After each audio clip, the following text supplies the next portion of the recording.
Дараагийн мэдээг танилцуулъя. Японд муурны өвчнийг эдгэх ийм бүтээсэн байна. За энэхүү имийг бүтээсэн хүмүүсийн зүгээс тухайн имээ одоо аль биесээр баталгаажуулж зөвшөөрлөх хүргэлтийг гаргаж байгаа юм. За энэхүү им нь бол хэрвээ олон нийт хэрэглэх боломжтой болсон тохиолдолд тодорхой эмчилгээг өгөгдөж байгаа зарим төрлийн нийтлэг өвчнийг эмчлэх найдварыг төрүүлж байна гэж тухайн одоо Stardust компанийг үүсгэн байгуулагчийн зүгээс даваа гарагт мэдгдсэн байна. За туршилтаар уг им нь өвчтөе муурны амьдрах хугацааг мэдгцгүүц уртсгадаг болохыг харуулсны дараа Токио дүртэй AIM Medicine хүрээлэн баасан гарагт хөдөө аж ахуйн яамд эмчилгээний материалын өргөдлөө гаргасан гэж судлаач Тору Миязаки хэлсэн байна. За ихэнх муурын хувьд архаг бөөрийн өвчнөр шаналдаг. За олонх нь бол бөөрийн дутагдлын эцсийн шат буюу шээсний дутагдлын улмаас нас бардаг. Бид энэ нөхцөл байдлыг даван туулж муур болон тэдний эзний санхүүгийн болон бие махбодын ачааллыг хөнгөвчлөх зорилгоор имийг хөгжүүлж эхэлсэн гэдгийг Токиогийн их сургуулийн профессор асан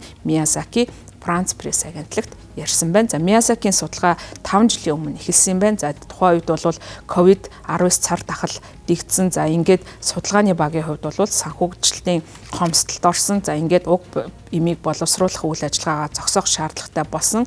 За үүний дараа бол тухайн одоо эмтэй холбоотой асуудал олон нийтийн анхаарлын төвд орсон. За хэвлэл мэдээллийн хэрэгслэр мэдээлсний дараа тэрээр бол 2021-с 22 оны хооронд муурыг хайрладаг хүмүүс болон эцдээс нь бараг 300 сая буюу $10 шилжүүлвэл 2 сая $10 хандвыг цуглуулж чадсан. За ингээд энэхүү хандвын тусламжтайгаар судалгаагаа өргөжлүүлэн явуулах боломжтой болсон. За Миязаки 2 дугаар сард мал эмнэлгийн сэтгүүлд нийтлэгдсэн судалгаанд дурдахдаа эмчилгээ хийсэн 11 муур болон 1 жилийн турш огт эмчилгээгээ хийгээгүй 15 муурыг бол судалгаанд хамруулсан байна.